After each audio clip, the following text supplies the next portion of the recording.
Affronter les personnes toxiques peut parfois ressembler à marcher à travers un champ de mines émotionnelles. Chaque pas nécessite de la prudence, de la conscience et une stratégie bien définie. Que vous soyez enveloppé dans un brouillard de négativité au travail, à la maison ou dans votre cercle social, voici votre guide ultime pour garder votre lumière brillante, même dans les situations les plus sombres. Après tout, dans ce monde plein d'interactions complexes, rencontrer des individus qui drainent notre énergie et défient notre paix intérieure est inévitable. Mais cela ne doit pas être un voyage de dégradation et de désespoir. Armé de tactiques intelligentes et d'une compréhension profonde du comportement humain, vous pouvez transformer ces rencontres difficiles en occasion de renforcer votre caractère et d'affirmer votre dignité. Démystifions l'énigme des relations toxiques et révélons des approches pratiques qui vous mettent en contrôle. Préparez-vous à changer le récit, en échangeant le poids de la tension contre une armure de sagesse. Dans cette vidéo, nous allons dévoiler des approches éprouvées pour gérer efficacement les personnes toxiques. Nous fournirons un guide pratique qui vous aidera non seulement à protéger votre espace personnel et émotionnel, mais aussi à promouvoir un environnement plus sain et plus positif pour tous les participants. Avant de commencer, je voudrais vous demander de vous assurer de regarder cette vidéo jusqu'au bout, car tout le contenu est important. Soyez forts et restez concentrés. N'oubliez pas de cliquer sur le bouton « J'aime » et de vous abonner à la chaîne. Numéro 1. Le prenez pas personnellement.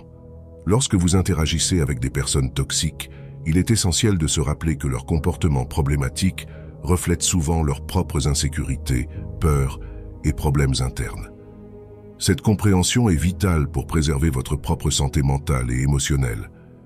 La tendance naturelle lorsque l'on fait face à la critique, à la manipulation ou à la négativité est de internaliser ces expériences, en croyant que d'une manière ou d'une autre nous en sommes responsables.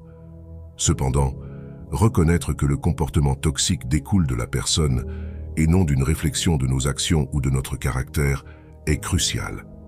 Ce comportement peut être le résultat de diverses expériences de vie, de drames ou de croyances déformées que la personne détient et n'a rien à voir avec vous.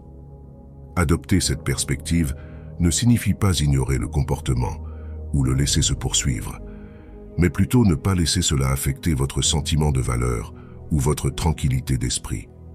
Cela implique de cultiver une forte estime de soi et une connaissance de soi, de savoir qui vous êtes et ce que vous défendez. Comprendre que vous ne pouvez pas contrôler les actions des autres, mais que vous pouvez contrôler votre réaction à ces actions est libérateur. Cela vous permet de vous distancer émotionnellement de la négativité et de maintenir votre santé mentale et votre équilibre émotionnel. Lorsque vous ne prenez pas le comportement toxique personnellement, vous vous placez dans une position de force et de résilience, capable de répondre de manière plus objective et moins émotionnelle. N'oubliez pas que maintenir cette mentalité nécessite de la pratique et de la prise de conscience de soi. Il peut être utile de vous rappeler régulièrement que la négativité d'une autre personne est une projection de ses propres luttes internes et non une évaluation précise de qui vous êtes. Numéro 2. Soyez assertif. L'assertivité est une compétence importante lorsqu'il s'agit de traiter avec des personnes toxiques. Cela vous permet d'exprimer vos opinions et vos sentiments de manière honnête et directe, tout en respectant les droits et les croyances des autres. Être assertif ne signifie pas être agressif ou confrontant. Il s'agit d'être ferme et clair dans votre communication. Pour pratiquer l'assertivité, commencez par identifier clairement vos besoins et vos sentiments. Au lieu d'utiliser un langage accusateur ou défensif, parlez de vos expériences et de vos perspectives. Par exemple, « Je me sens frustré lorsque vous interrompez mes phrases », au lieu de « Tu m'interromps toujours ». En outre, établissez des limites claires avec la personne toxique. Soyez spécifique sur ce qui est acceptable pour vous et ce qui ne l'est pas. Par exemple, vous pourriez dire « J'ai besoin que notre dialogue soit respectueux et je n'accepterai pas les insultes ». Souvenez-vous de rester calme et composé lorsque vous vous exprimez. L'assertivité vient de la confiance en soi et du respect de soi, et non du besoin de contrôler les autres ou de gagner un argument. En étant assertif, vous protégez non seulement votre espace et votre bien-être émotionnel, mais vous donnez également à la personne toxique l'opportunité de comprendre et de respecter vos limites. Numéro 3. Établissez des limites. Lorsqu'il s'agit de traiter avec des personnes toxiques, il est nécessaire d'établir des limites solides et claires. Cela implique d'apprendre à dire non et de définir clairement ce qui est acceptable pour vous en termes d'interaction et de comportement. Les limites ne concernent pas seulement ce que les autres peuvent faire, mais aussi ce que vous permettrez dans votre vie. En priorisant votre santé émotionnelle et votre bien-être, commencez par identifier les comportements spécifiques que vous considérez comme toxiques ou inacceptables et communiquez-les clairement à la personne concernée. Expliquez les conséquences de franchir ces limites et maintenez fermement votre position. Cela peut signifier limiter les contacts, restreindre la profondeur des conversations ou même mettre fin à la relation complètement si nécessaire. Établir des limites peut être difficile, surtout si vous avez l'habitude de céder aux exigences des autres. Cependant, c'est une étape essentielle pour préserver votre santé mentale et créer un environnement plus sain pour vous-même. Rappelez-vous que le fait d'avoir des limites est un signe de respect de soi et ne signifie pas que vous êtes égoïste ou insensible. 4. Concentrez-vous sur les solutions. Traiter avec des personnes toxiques peut souvent nous piéger dans des cycles de conflits et de négativité. Cependant, une approche plus productive consiste à se concentrer sur la recherche de solutions plutôt que de s'attarder sur le problème ou la toxicité de la personne. Cela signifie orienter la conversation ou l'interaction vers des résolutions positives. Chercher des moyens d'améliorer la situation ou la relation au lieu de s'enliser dans les accusations ou les ressentiments. En se concentrant sur les solutions, on adopte une attitude plus proactive et constructive. Cela implique d'identifier le cœur du problème, de comprendre les besoins et les perspectives des deux parties et de travailler à trouver un terrain d'entente ou des compromis acceptables. Cela ne signifie pas ignorer ou excuser le comportement toxique, mais plutôt choisir de ne pas laisser ce comportement dicter la nature de toute l'interaction. Lorsque vous êtes confronté à une personne toxique, essayez de maintenir la conversation axée sur des actions spécifiques et des résultats souhaités, plutôt que de descendre dans un échange de critiques ou de griefs. Cela peut impliquer de suggérer des solutions pratiques, de discuter de différentes approches pour résoudre un problème, ou simplement de déplacer le focus de la conversation vers des sujets plus neutres ou constructifs. Numéro 5. Évitez l'isolement. C'est une stratégie intelligente lorsqu'il s'agit de traiter avec de telles personnes. Les personnes toxiques cherchent souvent à isoler leurs victimes pour exercer un plus grand contrôle et une plus grande influence. Cependant, maintenir un cercle social actif et participer à des activités qui favorisent la positivité peut servir de protection émotionnelle et psychologique. Tout d'abord, en entretenant des liens sains avec des amis et de la famille, vous assurez un solide système de soutien. Ces relations positives offrent une perspective, une validation et un contrepoids nécessaires à la négativité émise par les personnes toxiques. De plus, partager vos expériences avec des personnes de confiance peut offrir des conseils précieux et un soutien émotionnel qui contribue à maintenir votre santé mentale. Outre le maintien d'un cercle social, participer à des activités qui élèvent votre esprit et favorisent le bien-être est tout aussi important.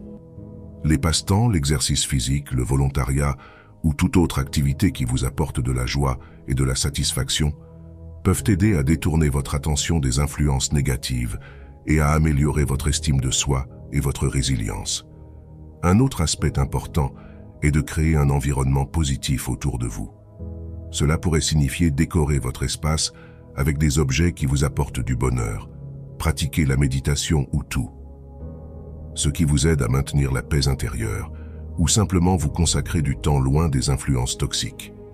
S'engager dans des communautés, des groupes d'intérêt ou des activités de groupe n'élargit pas seulement votre cercle social, mais vous expose également à de nouvelles idées et perspectives qui peuvent enrichir votre vie et offrir des alternatives à l'environnement toxique. Souvenez-vous que l'isolement peut augmenter votre vulnérabilité aux personnes toxiques, mais en vous entourant de positivité et en maintenant des connexions saines, vous construisez un réseau de soutien qui peut vous protéger et vous renforcer contre la négativité. Numéro 6. Documenter les interactions. Cela peut être une approche stratégique essentielle lorsqu'il s'agit de traiter avec des personnes toxiques, notamment dans des environnements tels que le lieu de travail ou dans des relations prolongées, où la communication peut être déformée ou manipulée. Cette pratique consiste à maintenir un enregistrement clair et factuel des conversations, des réunions, des décisions et des comportements pertinents. La documentation aide à établir un historique concret des comportements des parties impliquées, ce qui est important dans les CA où vous pourriez avoir besoin de prouver des schémas de comportement inappropriés ou abusifs. Avoir un enregistrement détaillé peut servir de défense contre de fausses accusations, des distorsions de la vérité ou des tentatives de manipulation où la personne toxique peut essayer de vous faire douter de votre propre mémoire ou perception. De plus, documenter les interactions crée une base de référence objective pour les consultations ou les décisions futures. Cela peut être particulièrement précieux dans les situations de conflit où les souvenirs subjectifs peuvent être influencés par l'émotion. Avec des enregistrements clairs, vous pouvez faire référence à des faits et des détails spécifiques, ce qui peut être crucial lors de la résolution de conflits, de négociations ou de procédures juridiques. Lors de la documentation, il est important d'être objectif et factuel. Notez les dates, les heures, les lieux et les noms des personnes impliquées. Décrivez les événements et les conversations tels qu'ils se sont produits, en évitant le langage émotionnel ou l'opinion personnelle. Cela augmente non seulement la crédibilité de l'enregistrement, mais aide également à maintenir la clarté émotionnelle lors de l'examen des interactions. Une autre pratique utile est d'envoyer des résumés par email des réunions ou des conversations importantes, notamment lorsque des décisions sont prises ou des tâches sont déléguées. Cela sert non seulement de mémoire immédiate, mais donne également à l'autre partie la possibilité de confirmer ou de corriger la compréhension partagée, réduisant ainsi le risque de malentendus futurs. Enfin, conservez ces enregistrements de manière sécurisée et privée. Ils ne doivent être consultés que lorsque c'est nécessaire et pour des raisons légitimes.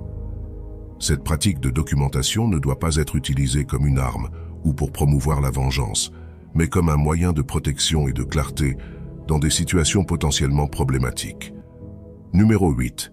Établissez un soutien externe.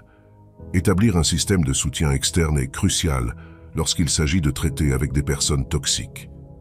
Les amis, la famille ou les professionnels de la santé mentale peuvent offrir des perspectives extérieures précieuses, un soutien émotionnel et des conseils pratiques.